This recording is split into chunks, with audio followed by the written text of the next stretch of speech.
The CBC Headline News, brought to you by Digicel, Barbados' fastest 4G network. Private waste haulers serious about their new role. Barbadians get an insight into what it means to be blind.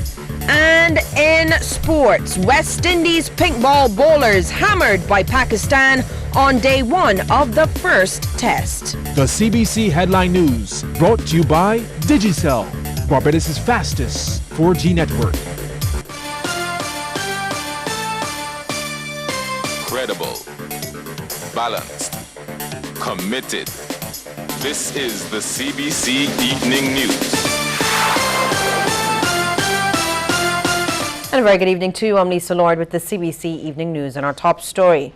Barbados is said to be facing a problem with some of its citizens who no longer consider if what they're doing is right or wrong. That number, however, according to Prime Minister Frundell Stewart, is small. The issue of is this right or is this wrong is not asked anymore. It is the only question that is asked is, will this help me to achieve my objective? It doesn't matter what the objective is. It may be the most perverse objective. But the issue of whether it's right or wrong does not arise anymore. And we have to get people back to an acceptance of those distinctions. Prime Minister Stewart notes that unlike yesteryear, communities no longer help in the upbringing of children. He says this has contributed to undermining the strength of families. That too is an issue which we have to confront. I think that the mistake we make in Barbados is that we believe that once we've talked about something and talked about it once or twice, that is enough. But there are always people who have not heard, and therefore these lessons have to be constantly repeated in our congregations, in our social settings and so on, so that people understand what the challenges are. Well, private waste haulers are taking their new roles seriously as they play a part in alleviating the island's garbage problem. They are working alongside the Sanitation Services Authority on a pilot project which got underway this week. Kishmar Sinjus caught up with two of the haulers and filed this report. The project involves 4 private companies: Williams Liquid and Solid Waste Management, Project Recycle Limited, Garbage Master Limited, and Ford's Freighting and Rental Services were contracted by the SSA to collect refuse from 4 parishes, those being St. Lucie, St. Peter, St. John and St. Philip. Its aim is to provide everyone with a collection once a week.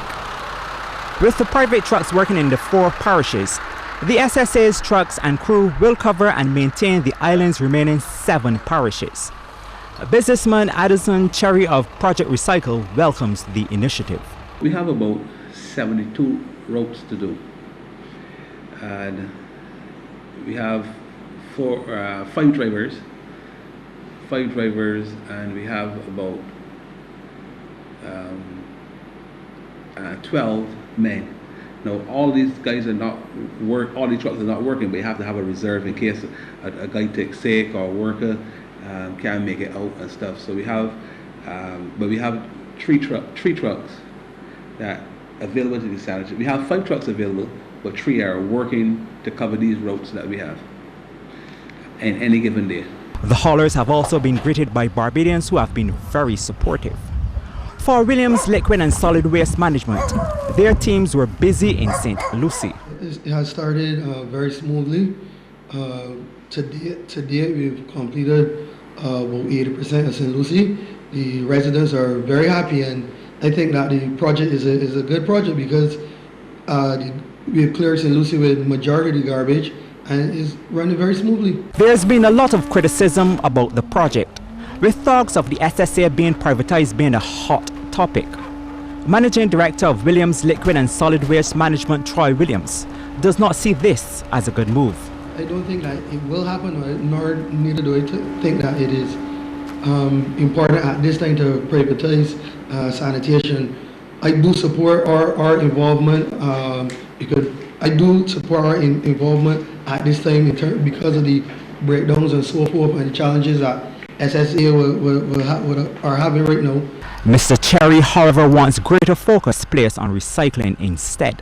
What I would do, my plan, I can get it done, including recycling, without privatizing sanitation for way less than that. I can get it done for under $20 million and extract resources that SBRC is unable to extract at this time. What we're going to do? Promote separation at source.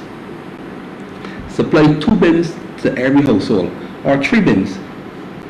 1 for recyclables. 2, another one for compost. The other one is what we call black waste. The pilot runs for 6 months, with the possibility of an extension. Kishmar Senjis, CBC News. Recent suggestions of increases in long-stay arrivals is good news, but the owner of one of the island's unique tourist attractions isn't upbeat about the approaching winter season. In fact, owner and one of the operators of the Animal Flower Cave, Manuel Ward, says he won't be putting all of his eggs in one basket. Mr. Ward says the possibility of a good winter has been offset by several things, including the Brexit vote and the fluctuation of the pound's value. While he still expects to do business, he wishes to see even more long-stay visitors, as they are the backbone for the local tourism industry. Long-stay tourists do, because long-stay tourists go into the rum shop, they stop at different places. Cruise ship people, one, they don't really stop at a restaurant because they're full of food. I mean, most people have been on a cruise ship would know what I'm talking about. When you're on a cruise ship, you've got food coming out your ears. So the last thing when you get off on an island that you're looking for is food. Mr. Ward is constantly welcoming more locals to the Animal Flower Cave since upgrades, which included adding a spanking new restaurant. The restaurant's only been open a year, and just over a year and 4 months. And I'm getting a lot of repeat locals that are coming back. They call me up on a Saturday, want to know what's going on, what the menu is, what we're serving, I've now instituted for every Sunday now I've set up my cousin does lobster harvesting with pots. But there is a downside. He wants Barbadians to be more considerate when visiting the property. I don't mind anybody coming up here and walking around. Really and truly I don't mind.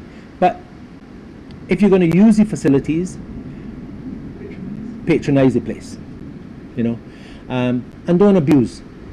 I mean, when those buses come up on a day, the next thing too, they drag out the food out the bus, and then you see them eating inside the bus, and then there's everything that's come out the windows.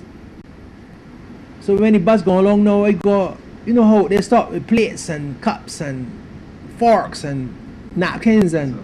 As for the cave, Mr. Ward says it's still open and holds the mystical animal flower. It's a worm that lives in a tube, and the worm pushes out like this, and the top looks like a flower, opens up like this in the water.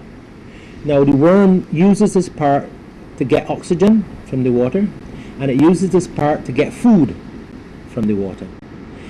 And the worm then lives down inside the tube, is build the tube itself, is make the tube, and it's connect the tube onto the rock, and is live inside the tube. Mr. Ward says he has more plans to further develop the area. Lisa Broom, CBC News. Customers of Consumers General Insurance are now paying their premiums in a more affordable way. General Manager and Director of CGI, Peter Harris, highlighted this adjustment to CBC News after the flag-raising ceremony for the Guardians of Our Heritage initiative. Close to 40% of our client base is switched over to paying on a monthly basis, which is very, very convenient, and you're able to now pay at any show pay location, any bank, come online and pay as well. I mean, and we keep doing things that are going to be innovative for our customers without necessarily raising the price of insurance. Just adding more value to every dollar that you spend. Mr. Harris was flanked by CGI's marketing manager Ann Barrow, as he was thanked by CBC's general manager Doug Hoyt. Mr. Harris says his company is proud to partner with CBC. Barbados is truly a gem of the Caribbean, with a proud history of good people, sound infrastructure that has allowed our business to grow and continue to serve not only our fellow Barbadians, but those who choose to call Barbados home. Thank you to CBC for this opportunity to show our pride, and as we celebrate this milestone, the management and staff of CGI congratulate Barbados on 50 years of independence. Thank you very much, Doug. And do stay with us. We'll have more news right after the break.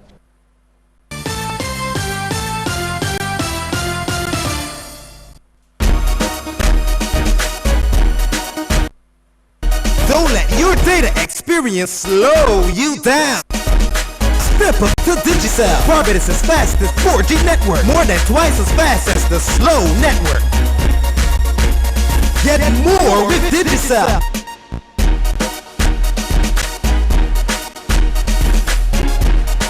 Digicel, the fastest 4G network in Barbados. Dial *153# to sign up to Digicel today. Yes, you all boy really first, inviting everybody to come to the Ministry of Agriculture in Graham Hall Place Church on Friday, October the 14th from 10 in the morning till 5 o'clock for the big farmers market and the culinary exhibition. Come and buy your plants, your fruit trees, your produce, and while you're here, stay for the culinary exhibition. Read your have some chefs teaching you how to cook and eat healthy but a small budget. The chefs will teach you how to make your favorite dish more healthy, tastes like macaroni pie and them kind of things. And before I forget, on Saturday morning, October the 15th, meet we at Soil Conservation in Haggett St. Andrew from 6:30 in the morning for the nature walk through the Scotland district. Come on and get some fresh air. Disasters will come and go, but you can be assured that Team CBC will go the distance with you every time, bringing you coverage on television, on radio and online. When things around you are swirling, you need a partner you can rely on. You can depend on the stations of CBC. Committed coverage through it all.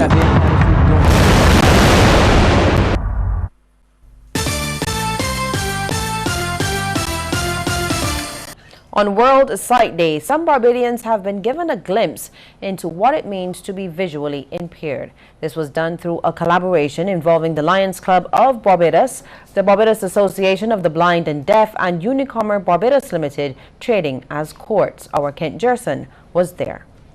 The initiative was called Dialogue in the Dark and involved some courts customers performing various tasks while blindfolded.